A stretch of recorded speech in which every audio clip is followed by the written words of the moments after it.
Hi everybody, if you're watching this, it means that I am unable to come to class. So the final little genetics tidbits I'm going to present here to you. So the topics here, there's 5 different things. This really won't be a very long video.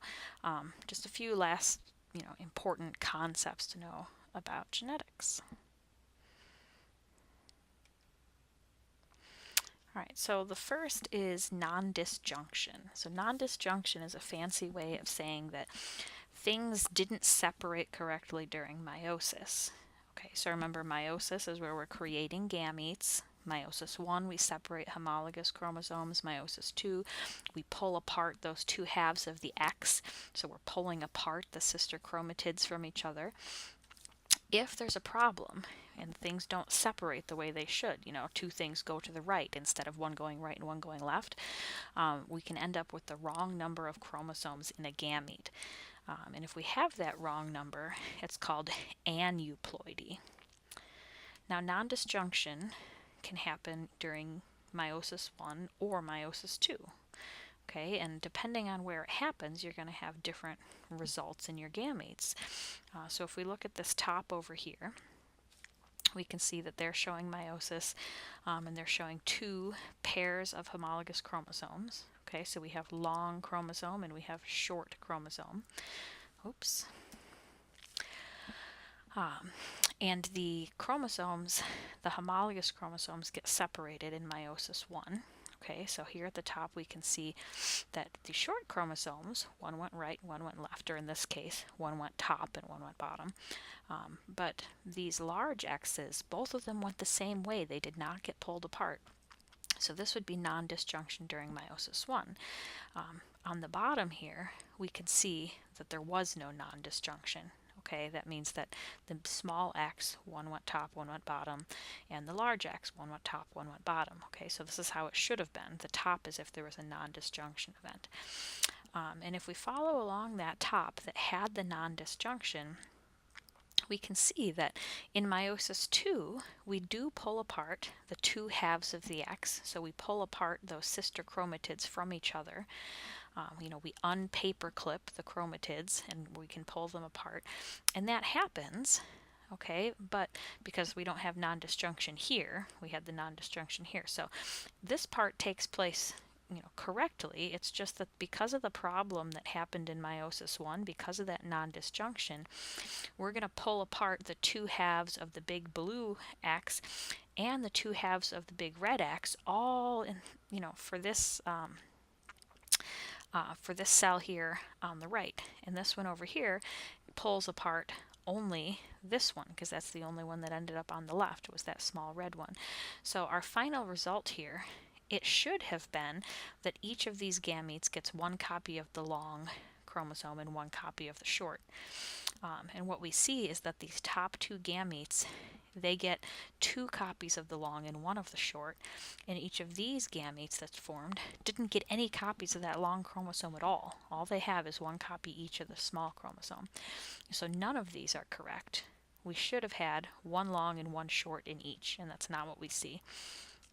The bottom, we said that it was okay at meiosis 1, but now we have this non-disjunction in meiosis 2, meaning that the 2 halves of the X, the 2 sister chromatids, did not get separated. In this cell down here, they did. Okay, we only have non-disjunction in we only have non-disjunction in this top cell.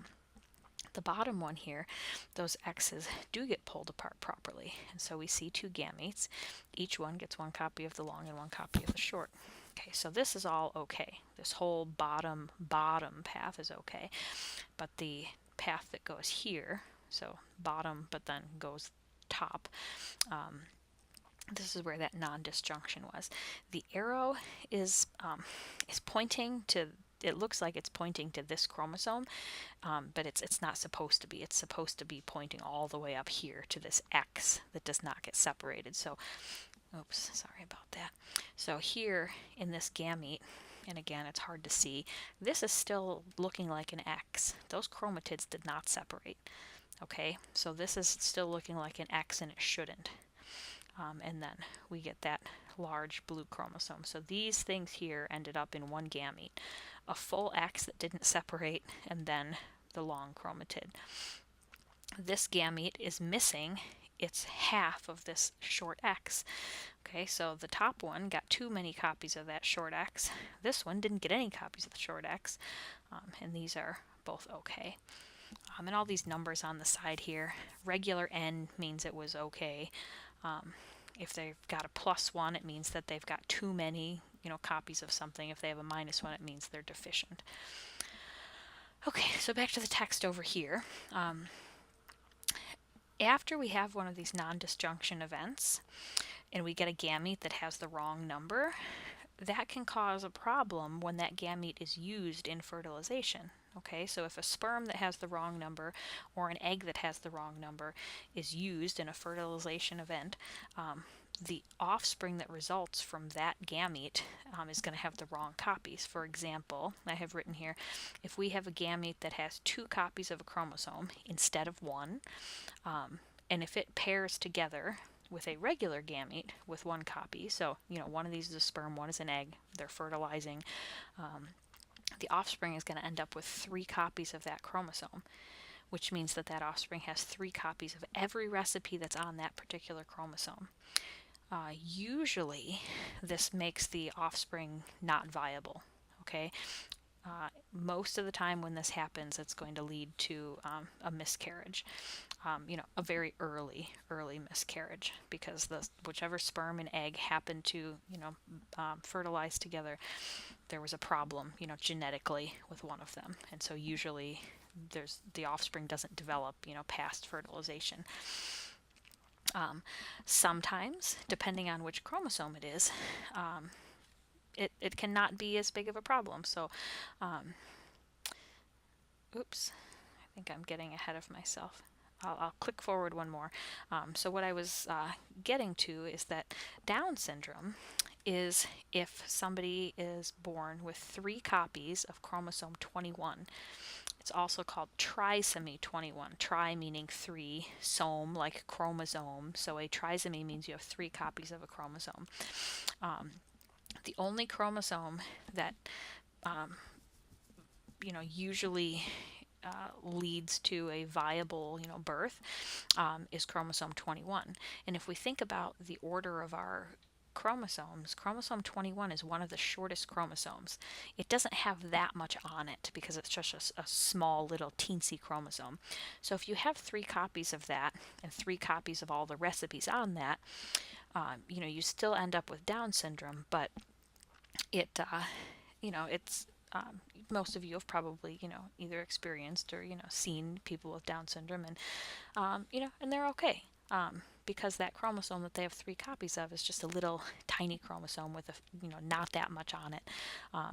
You're not going to see someone walking around with trisomy 1 or trisomy 2, meaning that they have 3 copies of chromosome 1 or chromosome 2, because these chromosomes, they have so much important stuff on them that if you end up with 3 copies of them, it's very detrimental.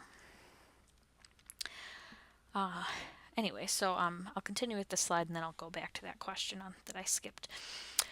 So Down syndrome correlates with maternal age.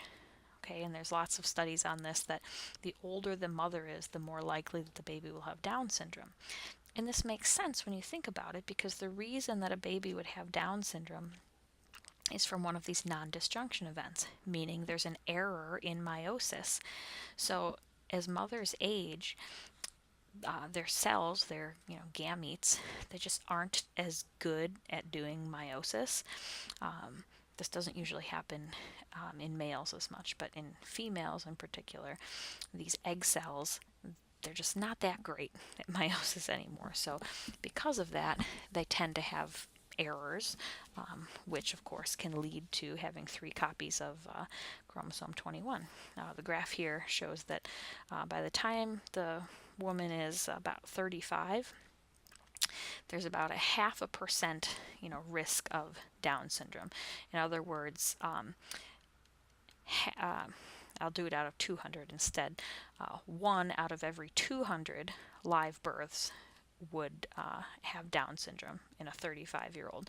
And you can see by the time a woman gets to be 40, above 40, that risk goes up a lot. So If at 45 the risk is 3.6%, that means out of 100 babies born, 3.6 of them would have Down syndrome. Okay, so I'm going to zip back to this slide. So if a gamete has 2 copies of the mother version of a chromosome, where was the non-disjunction event? So think about that. If a gamete ended up with 2 copies of the mother version of a chromosome, is the non-disjunction in meiosis 1, meiosis 2, or meiosis 1 and meiosis 2? So if the gamete has 2 copies of the mother version, this means that the sister chromatids of that mother version did not separate correctly. Okay, so the non-disjunction would have been in meiosis 2. So B is the correct answer. If the question had said that a gamete has both a mother version and a father version of a particular chromosome, then the non-disjunction would be in meiosis 1, because that means that the homologous chromosomes didn't separate properly. But in this case, if you have 2 copies of just the mother version, it means that meiosis 2 there was a problem, and that those 2 sister chromatids did not separate, the 2 chromatids that made up the mother version. So that X did not get pulled apart.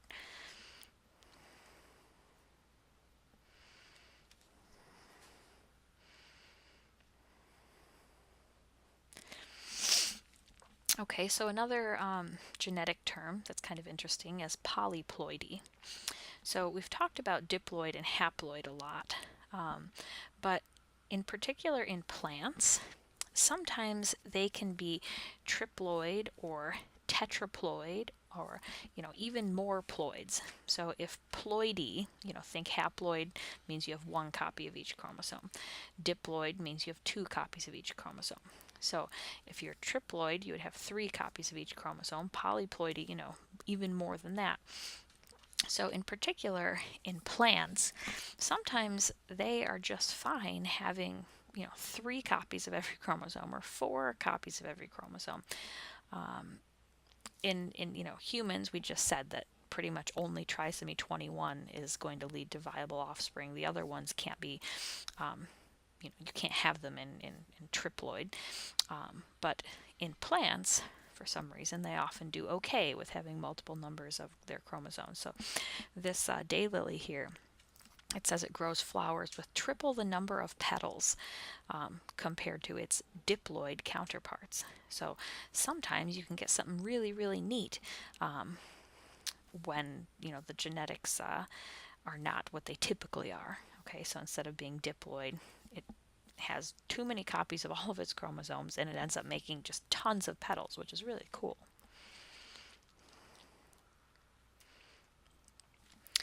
Okay, a different genetic term that you also should be aware of is X inactivation. So we've said before that females have 2 X's, males have 1 X and 1 Y, and we've talked about X-linked genes and how males only have 1 X, so if they get that recessive allele, they have the disease because they never have another one to compensate for it. And but we haven't really talked about how males get by with just 1 X. So females have 2 X's, so does that mean they have twice all the things that are on the X chromosome? And the way that this is sorted out is that early in development, one of the X's in each cell, each female cell that has 2 X's, is inactivated. So in both males and females, it's as if there's just 1 X in each cell. So, instead of females having those 2 X's and both of them being functional and them having twice as much of everything, only 1 X is actually functioning in each cell. So that both females and males, it's like they each have 1 X, even though the females have 2. In some cells, it might be 1 X. Other cells, it might be the other X, which is why when the we talked about those X-linked diseases before, and we said that, well, females, if they have two X's, that means if one X is, the good X and one X is the bad X, they're fine because they have that good X.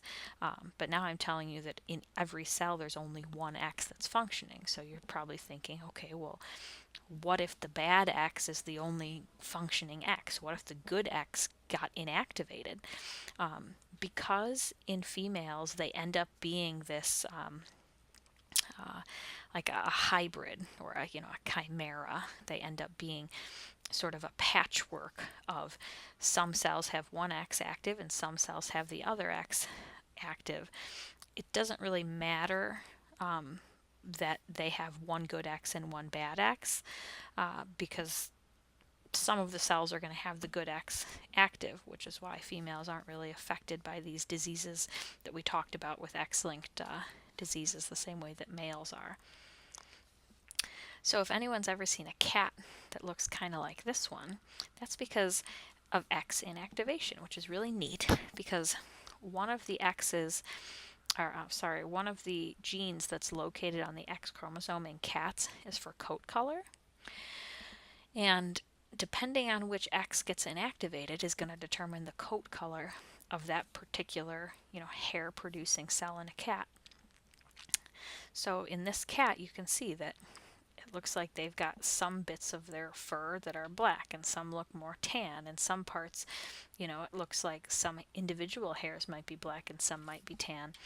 And that's depending on which of the X's are inactivated there.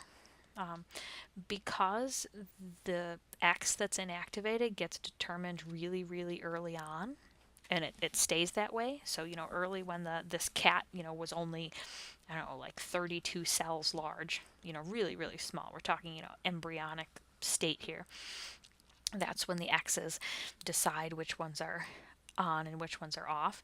All of the future cells that came from that particular cell are going to have one X inactivated versus the other. So, like, see right here, it looks like there's a black patch. That means that all of these cells right here that are making that, black patch, they likely descended from the same cell that had the brown, hair X inactivated. So that means that the active X is the black X. Same thing over here. You can see this large black patch, which means that all of these cells here probably all descended from the same cell way back when the cat was just a little embryo that had the brown X inactivated and the black X activated. And then any spots on the cat where we see that are more tan or brown-like, it would be the opposite. Early on, the black X was inactivated, the brown X was left active, and all of those descendants from that cell ended up forming this, area of the cat. Male cats are never going to appear in this exact, type of like a calico pattern, because they only have one X chromosome. They're never going to have this X inactivation that makes them look patchy like that. There might be male cats out there that, you think have this X inactivation, patchwork, but their coat color would be caused by something else, not X inactivation.